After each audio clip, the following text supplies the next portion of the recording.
हाय दोस्तों, परीक्षाएं आपकी बिल्कुल करीब हैं। बोर्ड परीक्षा अब एकदम नज़दीक आ गई है और विद्यार्थी अब अपना पेपर देंगे तो जाहिर है उनके अंदर बहुत जिज्ञासा होगी। कुछ लोग बेचैन भी होंगे, है ना। लेकिन इन बेचैनियों से आपको घबराना नहीं है। आप सिंपल तरीके से परीक्षा हॉल में जाएंगे और अपने पेपर को सही ढंग से देंगे। तो बोर्ड परीक्षा के लिए कुछ टिप्स हैं मेरे पास, जो अब तक अध्यापकों से और बच्चों से जानकारी मिली है या उन्होंने अपने अनुभव को बताया, हमने भी ऑब्जर्व किया, तो उन पर मैं थोड़ा सा प्रकाश डाल रहा हूं। आप लोग इसे अपने व्यवहारिक जीवन में लागू करेंगे। आइए, सबसे पहले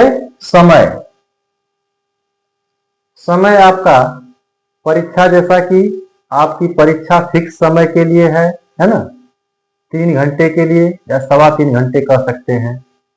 तो उस 3.25 घंटे में ही 3 घंटा 15 मिनट का आपका क्वेश्चन पेपर है, उसी में आपको पूरा क्वेश्चन हल कर देना है।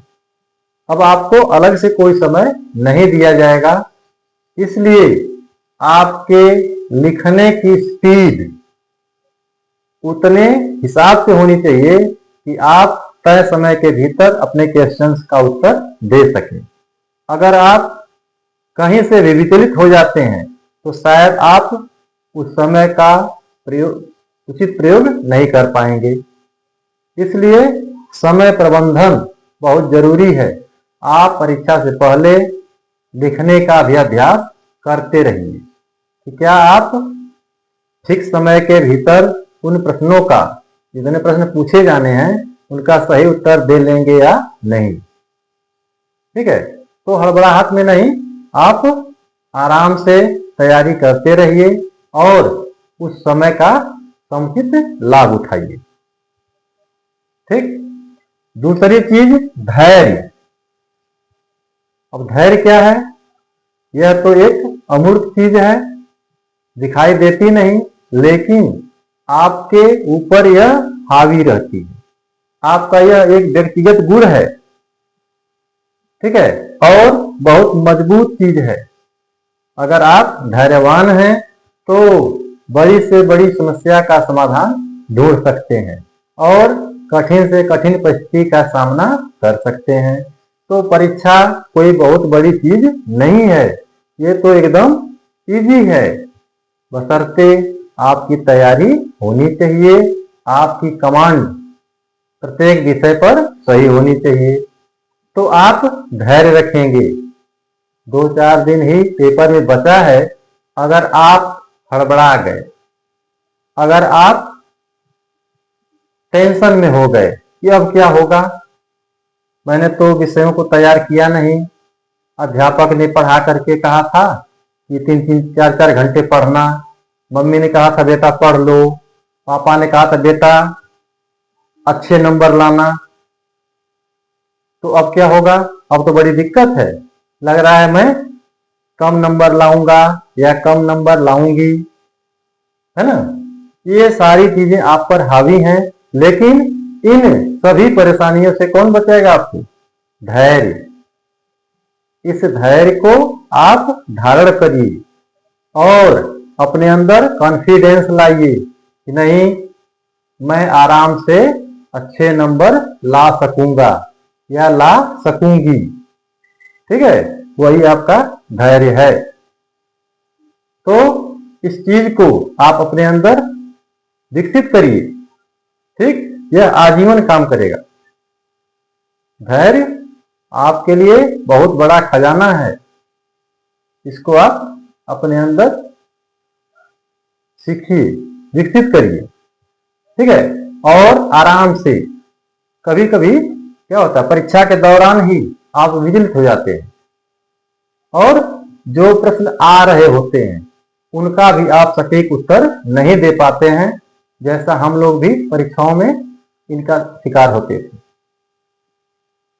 लेकिन जब आप धैर्यवान रहेंगे तो आप आराम से सभी प्रश्नों का सही समय में उत्तर दे लेंगे। तो यह धैर्य बहुत बड़ी चीज है, अपने अंदर आप इसको पनपने दीजिए। तीसरी चीज है मनन। मनन क्या है भाई? मनन भी एक परीक्षा के दृष्टिगत बहुत अच्छी चीज है। मनन क्या है? जैसे आपको गणित के सूत्र याद करने हैं, आप 3-4 घंटा पढ़े और फिर आप थक गए। जब थक गए तो मस्तिष्क थोड़ा सा रिलैक्सेशन चाहेगा, आप लेट जाइए, कुछ बात कर लीजिए या सोने का प्रयास करिए। जब सोने आप जाते हैं तो एकाएक नींद नहीं लगती है, तो उन सूत्रों को याद करिए। ठीक है कि मैंने ये सूत्र लिखा था, इसका ये था, इसका ये था। ऐसे जब आप सोचते हैं माइंड में, वह मनन होता है।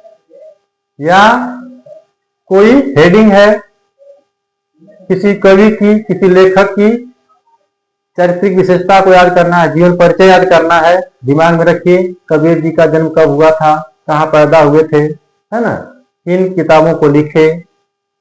तो इनको आप दिमाग में रख सकते हैं, सोचिए 10 मिनट 5 मिनट, वही मनन है आपका। जब सोचेंगे तो चीजें बार बार याद आएंगी, और याद आएंगे तो भूलेगी नहीं। ठीक है, तो वो अभी पढ़ाई हो जाएगी आपकी। आपने बैठ करके या खड़े होकर पढ़ा, अब लेट करके भी पढ़ रहे हैं तो फायदा है ना। तो मनन भी आपके लिए बहुत सहयोगी है, इसको आप अपने अंदर विकसित करिए। चौथी चीज है लिखावट, राइटिंग। आपकी जो हैंड राइटिंग है वह भी सही होनी चाहिए। जैसा कहा गया है, first impression is the last impression. आपने पहला पेज खूब सुंदर लिखा या पूरी कॉपी में खूब सुंदर लिखा, तो एग्जामिनर स्वाभाविक है आपसे प्रभावित होगा और वह पहले ही धारणा बना लेगा इस बच्चे को कितना नंबर देना है। जब 2-3 क्वेश्चंस पर बढ़िया नंबर दिया तो सब पर वह नंबर बढ़िया देता चला जाएगा। और पुअर हैंड राइटिंग है तो थोड़ा सा मनोदशा बिगड़ती है, वहां आप मार्किंग में नुकसान उठाते हैं। तो हैंड राइटिंग पर विशेष जोर देंगे। ठीक है, हैंड राइटिंग आपकी सही होनी चाहिए। 5वीं चीज है अभिव्यक्ति। अभिव्यक्ति क्या है? अभिव्यक्ति में अपने आप को प्रस्तुत करना, अपने विचारों को प्रस्तुत करना या सवालों का आंसर देना। जैसे कभी कभी हम खूब बढ़िया से जानते हैं, याद करके जाते हैं, लेकिन लिख नहीं पाते हैं, है ना। फिर घर आकर कहते हो तो ये तो क्वेश्चन मुझे आ रहा था, मैं बढ़िया से लिख नहीं पाया। तो वह अभिव्यक्ति की चूक होती है। अब जब आप अच्छे से अखबार पढ़ते हैं या समाचार चैनल देखते हैं या सही ढंग से अपनी बात को बोलते हैं, अभिव्यक्त करते हैं, तो आपकी शब्दावली वाक्य में सुधार हुआ रहता है और आप अच्छे वाक्य बना करके लिख सकते हैं। तो अभिव्यक्ति भी एक बेहतर चीज है। आप पेपर में जब अच्छी तरह से अभिव्यक्ति कर पाएंगे, जैसे हिंदी है, अब हिंदी में आपको बढ़िया बढ़िया वाक्य ही लिखना है ना। सोशल साइंस की बात है, उसमें भी बढ़िया वाक्य लिखना है। इंग्लिश है, उसमें भी अच्छे वाक्य चाहिए, ग्रामर की दृष्टि सही होने चाहिए। तो जब इन विषयों में आप बढ़िया वाक्य बना लेते हैं, सटीक वाक्य लिख लेते हैं, तो आपके नंबर पाने के चांसेस बढ़ जाते हैं। तो ये सारी चीजें हैं और इनके अलावा इनको आप ध्यान में रखेंगे।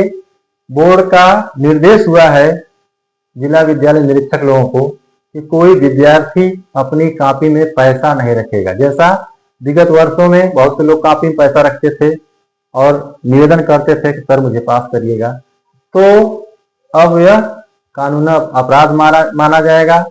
विद्यार्थी और कक्ष निरीक्षक दोनों की जिम्मेदारी तय होगी कि उसमें पैसा नहीं जमा होना चाहिए।